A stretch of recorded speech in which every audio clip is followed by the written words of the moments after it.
Good evening. My name is Ranger Yusuf, and we want to thank you for joining us for this year's 10th annual Ghost Train event, which was held at the Big South Fork National River and Recreation Area, right here at the Blue Heron mining community. We'd like to extend our appreciation for watching all the stories. And our last story of the evening is by Mrs. Beth Kilburn. And her story is of the Barefoot Woman. Thank you again for tuning in, and we hope to see you next year. Thank you, and we hope you have a great evening. Good night.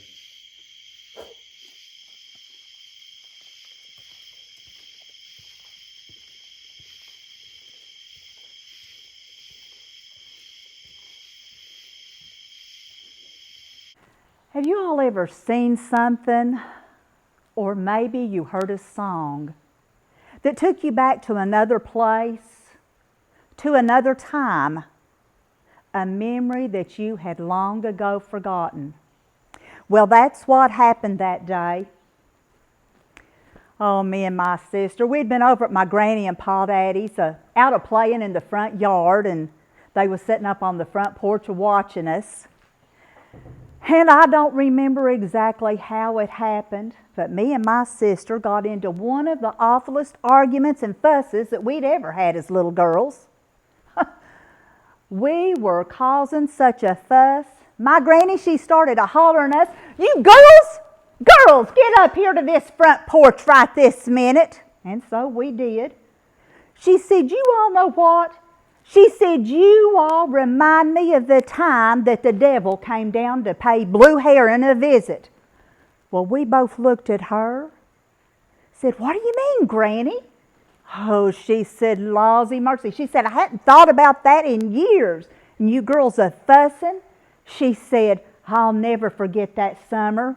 She said, "I had just turned 12. She said, "Everybody in the whole town of Blue Heron was a fussing just like you girls was just then."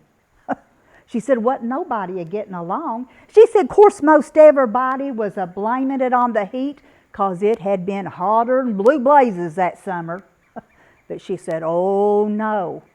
She said, "I knew there was more to it than that." She said, "I knew it was the devil a-working." Oh my goodness. Oh, that old devil, he was a-working again. Of course, now, as soon as she said that, me and my sister both knew exactly what she was talking about, because she had taught us all about the devil from the time we was little old bitty things, and how he loved to come between people that really cared about each other and loved each other, like neighbors and friends and family.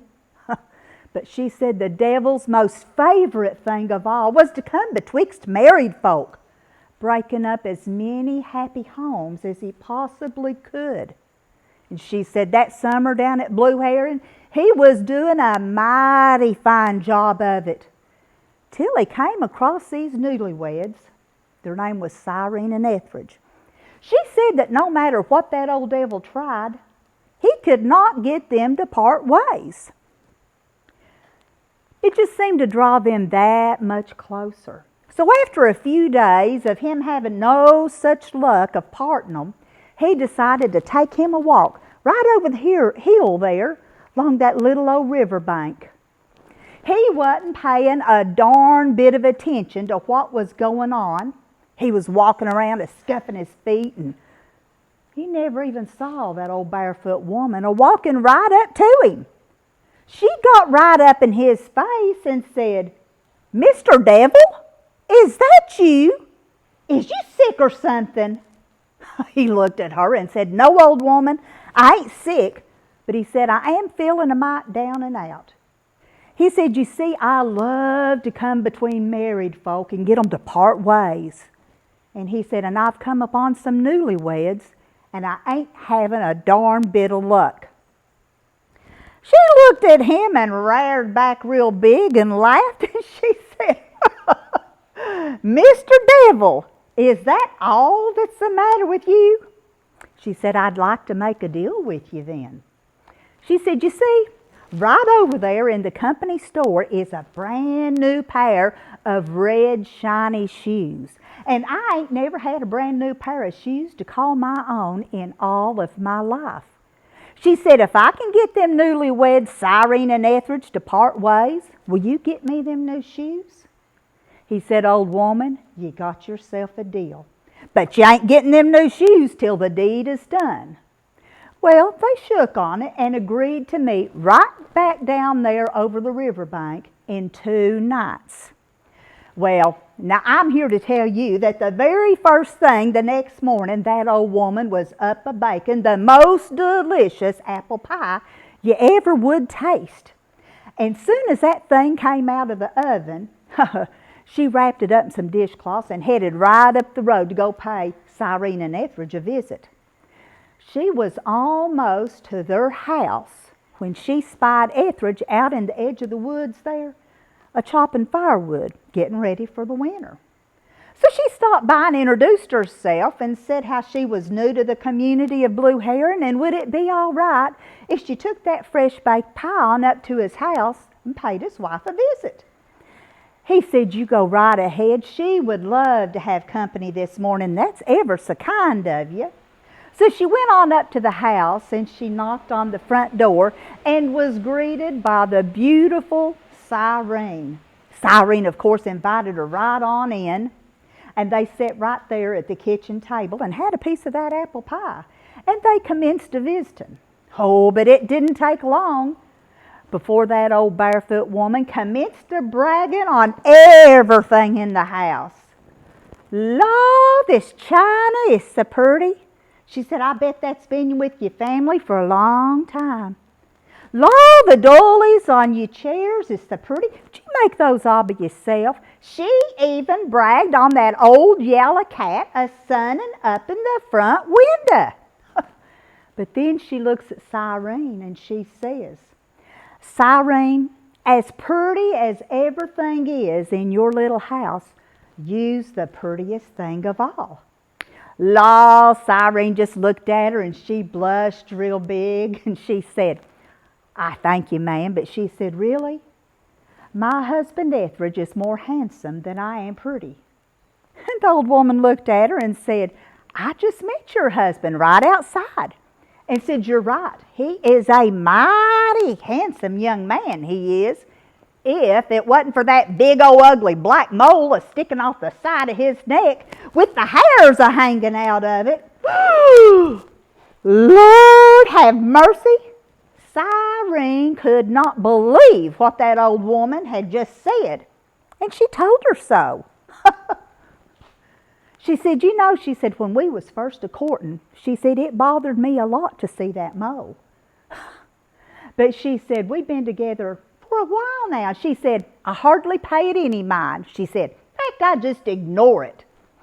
Well, that old woman looked at her and she said, Cyrene, why ignore it? She said, why don't you just whack that thing off? Lord have mercy, Cyrene said. I couldn't do that. He is liable to bleed to death. The old woman said, no. Said, here's what you do. She said, tonight, when you all go to bed, she said, you have his sharpest shaving razor in there with you. And said, when he is sound asleep, you whack that thing off. As soon as you do, you dab that hole full of spider webs. Said, that stops the bleeding immediately. Said, he won't even know you did it till the next morning, and he'll be so happy that you did. Lord, Cyrene could not believe her good fortune. She thanked that old woman over and over and said, you is welcome back at my house any time. Stop by for another visit. Well, they soon bid each other a goodbye, and the old barefoot woman started walking down out of the yard. And that's when she spied Etheridge out still chopping wood. She decided to stop by and pay him one more visit.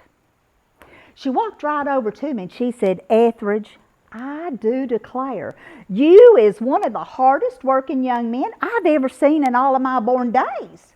She said, he looked at her and he said, ma'am, He said, I don't mind working hard, because the harder I work, the more I can provide for my beautiful bride, because she means the world to me.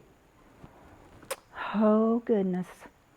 That old woman just stood there and looked at him and shook her head, and she said, and from what I'm hearing around town, she means the world to somebody else too. He looked at her and said, what did you say? She said, now, Etheridge, I ain't a-trying to stir up no stink or nothing, but the talk around town is your beautiful bride is seeing the new foreman right over there at Barfell.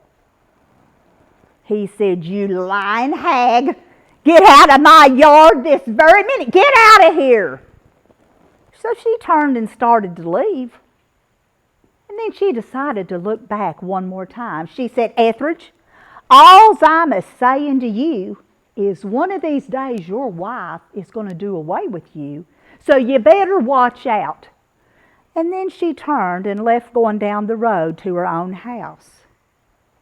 And when she got there, she didn't have long to wait, because just about dusky dark, she turned and started right back up to Cyrene and Etheridge's. And when she got there, she hid in the bushes right underneath their bedroom window. And that's where she waited. Oh, goodness. Now, I am here to tell you that Etheridge, he could not get off of his mind what that old woman had told him earlier in the day. And the more he thought about it, the madder he got. Oh, by the time he got home that evening, he was madder than a wet hen, he was. He went through the front door and never had 2 words to say to Cyrene. She had fixed up one of his favorite suppers. He hardly touched it. She finally looked at him and said, Etheridge, is you all right? Is something the matter? He said, I believe I've overdone it in the heat today. And he said, I'm not feeling right smart. Think I'm going to go ahead and lay down for the night. So she said, okay, I'll be in a little later. Well, it got dark out and Cyrene decided it was time for her to go to bed. So she went into the bedroom, and there was Etheridge laying sound asleep. So she thought about what that old woman had said earlier. So she went over and crawled in bed beside of him. She moved just a little bit closer. He was laying there still sound asleep. So she slid her hand underneath the bed pillow, and she took out that razor. And just as she was laying it up the side of his neck, he reached up and grabbed her wrist, and his eyes got about the size of saucers. And he started a-yelling, that old woman was right. You is a-trying to do away with me. She said, Etheridge, what in the world? Let me. He said, you shut up. He said, I don't want to hear a darn thing you got to say. She said, but Etheridge, let me. He said, I said shut up and get out of my house. Get out right now, he said. Oh, law. Cyrene, she didn't know what else to do. But she packed up her few belongings and she left the house that very night. Well, the next night, just like they'd agreed upon, that old barefoot woman went walking right down by the riverbank. And there stood the devil with her brand new red shiny shoes on the end of his walking stick. She got right up to him and she said, Mr. Devil, I did what we agreed upon. What you got my new shoes tied to the end of your walking stick like that? He looked at her and he said, oh, woman, anybody that can create a disturbance like that as fast as you did, I ain't a-wanting no part of. Take your new shoes. She looked at him and she said, Mr. Devil, you still don't recognize who I is, do you? Well, he got up real close and looked again, and About that time, she snapped her fingers and the smoke began to bile up off of her. And as the smoke rose, her skin began to melt. And it ran, and it dripped, and landed in a puddle right down among her feet. And right there in the light of the harvest moon stood the devil's very own wife. He looked at her and he said, "Mrs. Devil, what you mean going and tricking me like that?" She looked at him and she said, "Oh, husband of mine, how long has I been trying to get you to buy me that brand new pair of red shiny shoes, and you've been too darn stingy to do it?" She said, "I'm here to tell you, never underestimate the power of a woman, especially your own wife." And that, my friends, is the story of the Barefoot Woman. I hope you've enjoyed it. Good night.